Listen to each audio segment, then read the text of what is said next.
6 ತಿಂಗಳ ಮುಂಚೆ ಒಂದು ಹುಡುಗ ಬರ್ತಾನೆ ಹುಬ್ಬಳ್ಳಿಯಿಂದ.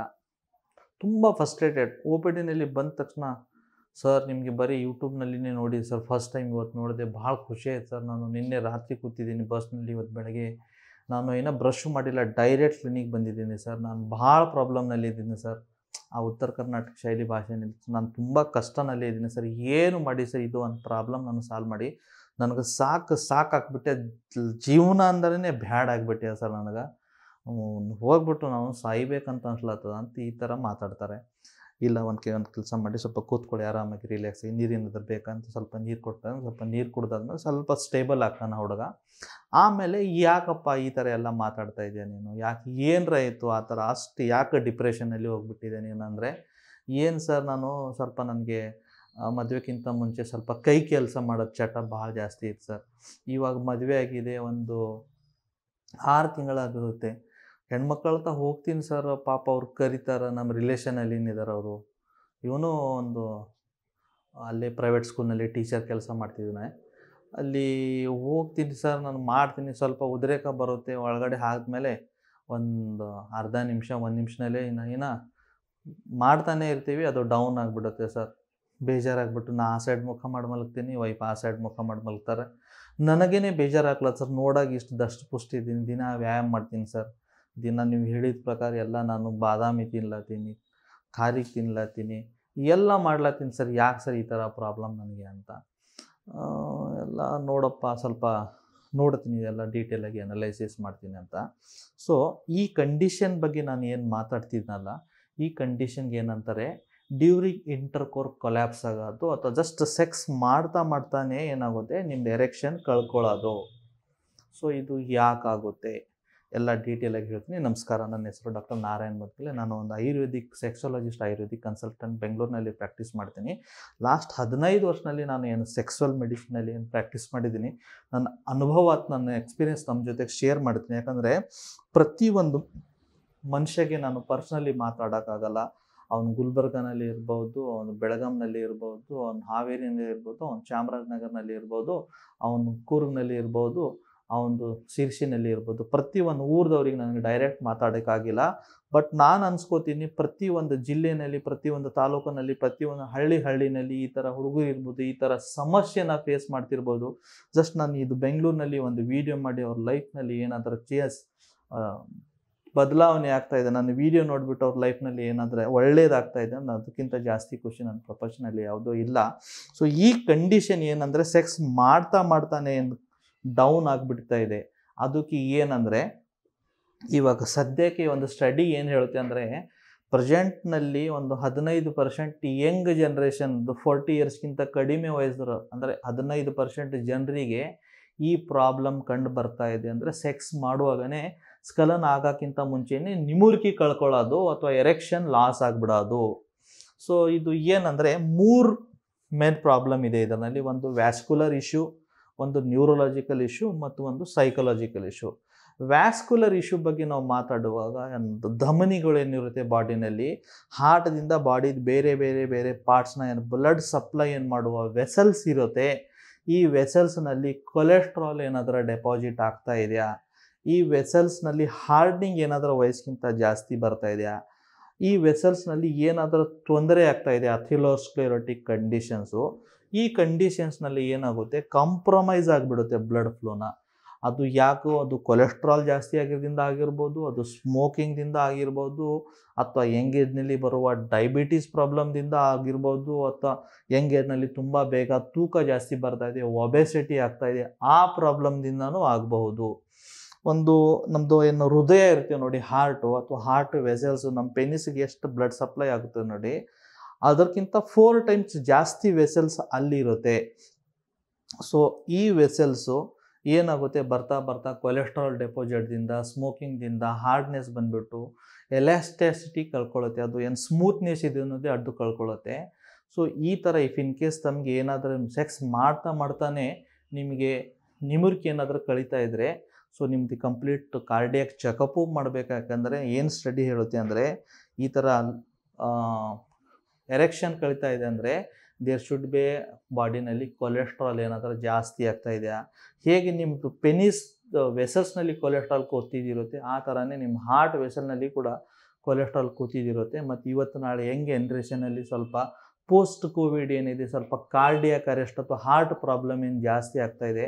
ಸೊ ಈ ಥರ ಸಮಸ್ಯೆ ಇದ್ದರೆ ತಾವೇನು ಮಾಡಬೇಕು, ನಿಯರೆಸ್ಟ್ ಡಾಕ್ಟರ್ ಹತ್ರ ಹೋಗ್ಬಿಟ್ಟು ಸ್ವಲ್ಪ ತಮ್ಮದು ಈ ಸಮಸ್ಯೆನೂ ಚರ್ಚೆ ಮಾಡಿ ಜೊತೆಗೆ ಹಾರ್ಟ್ ಬಗ್ಗೆನೂ ಒಂದು ಡೀಟೇಲ್ ಆಗಿ ಸ್ಟಡಿ, ಒಂದು ECG ಇರ್ಬೋದು, ಒಂದು ಎಕೋ ಇರ್ಬೋದು, ಒಂದು ಬೇಸಿಕ್ ಕೊಲೆಸ್ಟ್ರಾಲ್ ಲಿಪಿಡ್ ಪ್ರೊಫೈಲ್ ಇರ್ಬೋದು, ಒಂದು ನಾರ್ಮಲ್ ಏನಿದೆಯಲ್ಲ ಸ್ವಲ್ಪ ಹಾರ್ಮೋನಲ್ ಟೆಸ್ಟ್ ಇರ್ಬೋದು, ಇದು ಮಾಡಿಬಿಟ್ರೆ ಒಂದು ಕ್ಲಾರಿಟಿ ಬರುತ್ತೆ ಅದರಲ್ಲಿ. ಎರಡನೇದು ಏನಂದರೆ ನ್ಯೂರೋಲಾಜಿಕಲ್ ಡಿಸಾರ್ಡರ್. ನ್ಯೂರೋಲಾಜಿಕಲ್ ಅಂದರೆ ಕರೆಂಟ್ ಸಪ್ಲೈನಲ್ಲಿ ಏನಾದರೂ ಡಿಫೆಕ್ಟ್ ಆಗ್ತಾ ಇದೆ ಅಂತ. ಅದು ಒಂದು ಬಾಡಿ, ಇದು ಬ್ರೈನ್ ಅಂದರೆ ಒಂದು ದೊಡ್ಡ ಸರ್ಕ್ಯೂಟ್. ಒಂದು ಮನೆ ಇದೆ, ಮನೆಯದು ಒಂದು ಎಲ್ಲ ಕಡೆ ವೈರಿಂಗ್ ಇರುತ್ತೆ, ಬಟ್ ಅದಕ್ಕೆ ಒಂದು ಸೆಪ್ರೇಟ್ ಒಂದು ಸರ್ಕ್ಯೂಟ್ ಇರುತ್ತೆ. ಒಂದು ಫ್ಲೋರ್ 4ನಲ್ಲಿ ಒಂದು 2ನೇ ಮನೆಯದು ಏನೋ ಒಂದು ಟ್ರಿಪ್ ಆಗಿಬಿಟ್ಟಿದೆ ಅಂದರೆ ಕೆಳಗಡೆ ಟ್ರಿಪ್ ಆಗಿಬಿಡುತ್ತೆ. ಆ ಥರ ಬ್ರೈನ್ ಒಂದು ಸರ್ಕ್ಯೂಟು.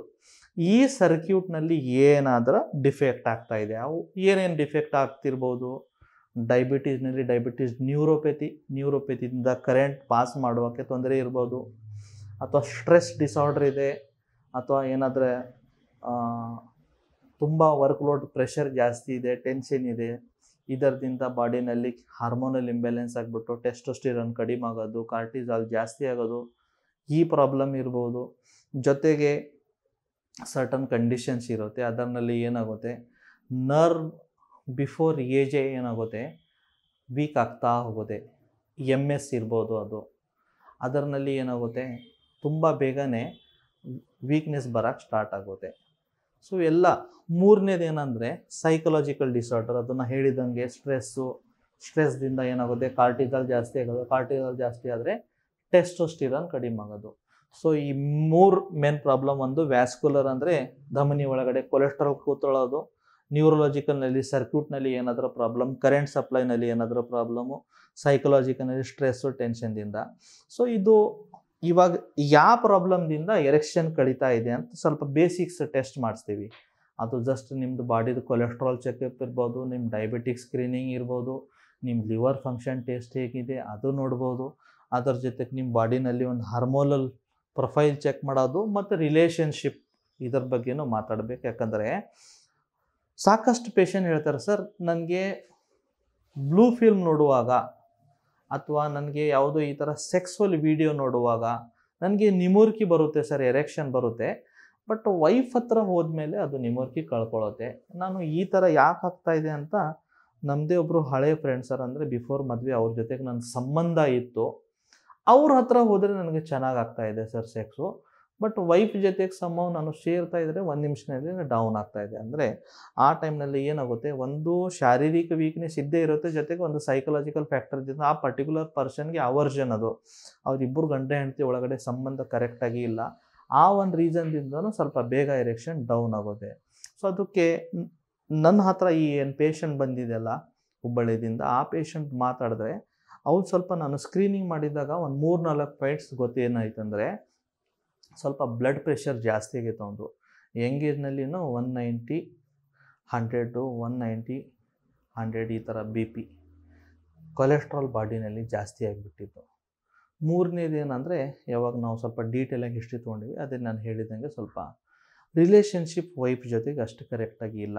ಇವನು ಸ್ವಲ್ಪ ನೋಡೋಕ್ಕೆ ಹ್ಯಾಂಡ್ಸಮ್ಮು, ಹೈ ಪರ್ಸ್ನಾಲಿಟಿ, ಏನೋ ರಿಲೇಷನ್ನಲ್ಲಿ ಅಲ್ಲಿ ಉತ್ತರ ಕರ್ನಾಟಕದಲ್ಲಿ ಸ್ವಲ್ಪ ಏನಿದೆ ರಿಲೇಷನಲ್ಲಿ ಜಾಸ್ತಿ ಕೊಟ್ಟು ಹೊರಗಡೆಯಿಂದ ಹೇಗಿರ್ತಾರೆ ಏನೋ ನಮ್ಮ ಮನೆ ಹೊಡಿತಾರೆ ಆ ಒಂದು ಭಾವನೆಯಿಂದ ನೋಡೋಕೆ ಆ ಹುಡುಗಿ ಅಷ್ಟಿದ್ದು ಇಲ್ಲ. ಅಂದರೆ ಸ್ಟಾರ್ಟಿಂಗ್ ಹಿಡಿದೆ ಇವನಿಗೆ ಅಂದರೆ ಮದುವೆ ಆದ್ರೂ ಎಷ್ಟು ಒಂದು ವೈಫ್ ಅಂದರೆ ಒಂದು ಎಷ್ಟು ಅಟ್ರ್ಯಾಕ್ಷನ್ ಇರಬೇಕು ಅಷ್ಟಿಲ್ಲ. ಸೊ ಇವನು BP ಸ್ವಲ್ಪ ನೈಸರ್ಗಿಕವಾಗಿ BP ಕಂಟ್ರೋಲ್ ಹೇಗೆ ಮಾಡಬೇಕಂತ ಸ್ವಲ್ಪ ಯೋಗ ಪ್ರಾಣಾಯಾಮ ಹೇಳ್ಕೊಟ್ಬಿಟ್ಟು, ಸ್ವಲ್ಪ ವಾಕ್ ಮಾಡೋಕ್ಕೆ ಹೇಳ್ಬಿಟ್ಟು, ಫುಡ್ನಲ್ಲಿ ಸ್ವಲ್ಪ ಆಯಿಲ್ ಉಪ್ಪು ಕಡಿಮೆ ಮಾಡಬೇಕು, ಸ್ವಲ್ಪ BP ಕಂಟ್ರೋಲ್ಗೆ ಮೆಡಿಸಿನ್ ಕೊಟ್ಬಿಟ್ಟು, ಕೊಲೆಸ್ಟ್ರಾಲ್ ಕಡಿಮೆ ಆಗಬೇಕಂತ ಸ್ವಲ್ಪ ಮಾತ್ರೆ ಕೊಟ್ಬಿಟ್ಟು, ಸೆಕ್ಸ್ ಹೇಗೆ ಬೂಸ್ಟ್ ಮಾಡಬೇಕಂತ ಸ್ವಲ್ಪ ಆಯುರ್ವೇದಿಕ್ ರಸಾಯನ ಮತ್ತು ವಾಜಿಕ ಚಿಕಿತ್ಸೆ ಕೊಟ್ಟಾದಮೇಲೆ 3 ತಿಂಗಳಾದಮೇಲೆ ಅವ್ರು ತಿರ್ಗಾ ಬರ್ತಾರೆ ನನ್ನ ಹತ್ರ ಫಾಲೋ ಅಪ್ಗೆ ಬಂದುಬಿಟ್ಟು. ಅಂದರೆ ಅವ್ರದ್ದೇನೋ ಗೌರ್ಮೆಂಟ್ ಆಫಿಷಿಯಲ್ ವರ್ಕ್ ಬರ್ತಾರೆ ಬೆಂಗಳೂರು, ಜೊತೆಗೆ ಏನಾದರೂ on off sudden without any intimation ಬಂದುಬಿಟ್ಟು ಕ್ಲಿನಿಕ್ನಲ್ಲಿ, ಸರ್ ನೆನಪಿದೆ ಸರ್ ನಾನು, ಹೌದು ಸರ್ ನೀವು ಟೀಚರ್ ಇದ್ರಿ, ಈ ಥರ ಹುಬ್ಬಳ್ಳಿದಿಂದ ಬಂದಿದ್ದೀರಿ, ಹೌದು ಸರ್ ತುಂಬ ಧನ್ಯವಾದ ಸರ್, ಇವಾಗ ನಮ್ಮದು BPನೂ ಕಂಟ್ರೋಲ್ ಇದೆ, ಸೆಕ್ಸ್ನಲ್ಲಿನೂ ತೊಂದರೆ ಇಲ್ಲ, ಒಂದು 5 ನಿಮಿಷ 10 ನಿಮಿಷ ಸೆಕ್ಸ್ ಮಾಡ್ಬೋದು ಸರ್, ಇಲ್ಲಾಂದರೆ 1 ನಿಮಿಷದಲ್ಲಿನೇ ಮಾಡುವಾಗಲೇ ನಿಮ್ಮೂರಿಗೆ ಕಳ್ಕೊತಾ ಇದೆ. ಬಟ್ ಇವಾಗ ಚೆನ್ನಾಗಿದ್ದೀನಿ ಸರ್, ನಿಮ್ಮಿಂದ ತುಂಬ ಹೆಲ್ಪ್ ಆಯಿತು ಅಂತ. ಸೊ ಈ ಥರ ಏನಾಗುತ್ತೆ, ಪ್ರಾಬ್ಲಮ್ ಸನ್ನೆ ಇರೋದೆ, ಅದಕ್ಕೆ ನಾವು ದೊಡ್ಡದಂತ ತಿಳ್ಕೊತೀವಿ. ನಮಗೆ ಕೆಮ್ಮು ಬಂದರೆ, ನಮಗೆ ಜ್ವರ ಬಂದರೆ, ನಮಗೆ ಒಂದು ವಾಂತಿ ಆಗ್ತಾಯಿದೆ, ನಮಗೆ ಲೂಸ್ ಮೋಷನ್ ಆಗ್ತಾಯಿದೆ, ಜಾಯಿಂಟ್ ಪೇನ್ ಇದೆ, ನಮಗೆ ಕೂದಲು ಉದುರ್ತಾ ಇದೆ, ನಮಗೆ ಮುಖ ಮೇಲೆ ಪಿಂಪಲ್ಸ್ ಇದೆ, ಇವೆಲ್ಲ ಪ್ರಾಬ್ಲಮ್ಗೆ ಡಾಕ್ಟರ್ ಆಗ್ತಾ ಹೋಗ್ತೀವಿ. ಬಟ್ ಈ ಸೆಕ್ಸ್ ಪ್ರಾಬ್ಲಮ್ ಯಾವಾಗ ಬರೋದು ನೋಡಿ, ಆವಾಗ ಒಂದು ನಾಚಿಕೆ, ಒಂದು ಮುಜುಗರ, ಪ್ರಪಂಚದಲ್ಲಿ ಏನು ತಿಳ್ಕೊತಾರೆ ಜನ, ಯಾರಿಗಾರ ನಾನು ಈ ಥರ ಸೆಕ್ಸ್ ಡಾಕ್ಟರ್ ಹತ್ರ ಹೋಗಿದ್ದೆ ಅಂತ ಗೊತ್ತಾದರೆ ಅವ್ರು ಏನು ತಿಳ್ಕೊತಾರೆ, ಈ ಥರ ಎಲ್ಲ ಮೂಢನಂಬಿಕೆ ಅಥವಾ ತಪ್ಪದ ಕಲ್ಪನೆ. ಈಗ ಸ್ಟಡಿ ಏನು ಹೇಳ್ತಾ ಇದೆ ಅಂದರೆ, ಒಂದು 40% ಜನ ಏನಾಗ್ತಾ ಇದ್ದಾರೆ, some are other sexual issues ಅವ್ರಿಗೆ ಹಾಗೆ ಆಗ್ತಾಯಿದೆ. Every 3rd person is facing this problem. 3 ಜನ ಇದೆ ಅಂದರೆ ಇಬ್ಬರಿಗಿರ್ಬೋದು ಈ ಸಮಸ್ಯೆ, ಆ ಲೆವೆಲ್ಗೆ ಇದು ಪ್ರಾಬ್ಲಮ್ ಆಗ್ತಾಯಿದೆ. ಬಟ್ ಏನಂದರೆ, ಒಂದು ಅವೇರ್ನೆಸ್ ಇಲ್ಲ, ಎರಡನೇದು ಭಯ, ಸೊಸೈಟಿನಲ್ಲಿ ಏನು ತಿಳ್ಕೊತಾರೆ ಈ ಥರ ಮುಜುಗರ ವಿಷಯ. ಸೊ ಅದಕ್ಕೆಲ್ಲ ಸೈಡಿಗೆ ಇಡಿ. ಹೇಗೆ ನೀವು ಜ್ವರಕ್ಕೆ ಡಾಕ್ಟರ್ ಹತ್ರ ಹೋಗ್ತಿದ್ದೀರ, ಇದಕ್ಕೂ ಒಂದು ಡಾಕ್ಟರ್ ಹತ್ರ ಹೋಗಿ ಸಲಹೆ ಪಡೀರಿ. 90% ಆಫ್ ದ ಟೈಮ್ ಸ್ವಲ್ಪ ಜಸ್ಟ್ ಒಂದು ಕೌನ್ಸ್ಲಿಂಗ್ದಿಂದನೇ ಪ್ರಾಬ್ಲಮ್ ಸಾಲ್ವ್ ಆಗುತ್ತೆ. 10% ಆಫ್ ದ ಟೈಮ್ ಸ್ವಲ್ಪ ಏನಿದೆ, ಒಂದು ಸ್ವಲ್ಪ ಲೈಫ್ ಸ್ಟೈಲ್ ಮಾಡ್ಯುಲೇಷನು, ಸ್ವಲ್ಪ ಮೆಡಿಸಿನ್ಸ್ ಕೊಟ್ಟರೆ ಪ್ರಾಬ್ಲಮ್ ಸಾಲ್ವ್ ಆಗುತ್ತೆ. ಸೊ ತಾವು ಏನು ಮಾಡಬೇಕು, ತಮ್ಮದೊಂದು ವಿಲ್ ಇರಬೇಕು. ನನಗೆ ಈ ಪ್ರಾಬ್ಲಮ್ ಇದೆ, ನಂದು ಎಷ್ಟೋ ಬಿಜಿ ಶೆಡ್ಯೂಲ್ ಇದ್ದರೆ ಒಂದಿನ ರಜೆ ಮಾಡಿಕೊಂಡು ನಾನು ಹೋಗಿ ಡಾಕ್ಟರ್ನ ಮೀಟ್ ಮಾಡಿಬಿಟ್ಟು ನಾನು ಏನು ಪ್ರಾಬ್ಲಮ್ ಇದೆ ಅದು ಸಾಲ್ವ್ ಮಾಡ್ಕೊಳ್ತೀನಿ. ಯಾಕಂದರೆ ಲೈಫ್ನಲ್ಲಿ ಸೆಕ್ಸ್ ಚೆನ್ನಾಗಿದ್ದರೆ ಮನೆಯಲ್ಲಿ ಶಾಂತಿ ಇರುತ್ತೆ, ಲೈಫ್ನಲ್ಲಿ ಸೆಕ್ಸ್ ಚೆನ್ನಾಗಿದ್ದರೆ ಕೆಲಸನಲ್ಲಿ ಇಂಟ್ರೆಸ್ಟ್ ಇರುತ್ತೆ, ಲೈಫ್ನಲ್ಲಿ ಸೆಕ್ಸ್ ಚೆನ್ನಾಗಿದ್ದರೆ ನಿಮ್ಮ ಬಾಡಿನಲ್ಲಿ ಒಳ್ಳೆ ಎನರ್ಜಿ ಇರುತ್ತೆ, ಒಳ್ಳೆಯ ಉತ್ಸಾಹ ಇರುತ್ತೆ. ಸೆಕ್ಸ್ ಏನೂ ಇಲ್ಲ ಅಂದರೆ ಪರ್ಸ್ನಲ್ ಲೈಫ್ನಲ್ಲೂ ಪ್ರಾಬ್ಲಮ್ ಆಗುತ್ತೆ ಮತ್ತು ನಿಮ್ಮದು ಪ್ರೊಫೆಷ್ನಲ್ ಲೈಫ್ನಲ್ಲೂ ಪ್ರಾಬ್ಲಮ್ ಆಗುತ್ತೆ.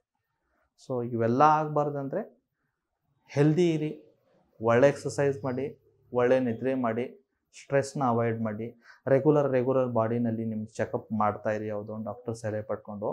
ಯಾಕಂದರೆ ಇವಾಗ ನಾಳೆ ಸ್ವಲ್ಪ ಯಂಗ್ ಜನ್ರೇಷನಲ್ಲಿ ಶುಗರ್ ತುಂಬ ಬರ್ತಾಯಿದೆ, ಕೊಲೆಸ್ಟ್ರಾಲ್ ಪ್ರಾಬ್ಲಮ್ ತುಂಬ ಇದೆ, ಸ್ಮೋಕರ್ಸ್ನಲ್ಲಿ ಸ್ವಲ್ಪ ಇವೆಲ್ಲ ಪ್ರಾಬ್ಲಮ್ ಜಾಸ್ತಿ ಆಗುತ್ತೆ, ಆಲ್ಕೋಹಾಲ್ಸ್ನಲ್ಲಿ ಯಾವುದೋ ಹೋಗುತ್ತೆ. ಸೊ ಇವೆಲ್ಲ ಬ್ಯಾಡ್ ಹ್ಯಾಬಿಟ್ಸ್ ಏನಾದರೂ ಬಿಟ್ಬಿಡಿ, ಲೈಫ್ನ ಒಳ್ಳೆ ರೀತಿ ಎಂಜಾಯ್ ಮಾಡಿ. ಧನ್ಯವಾದ.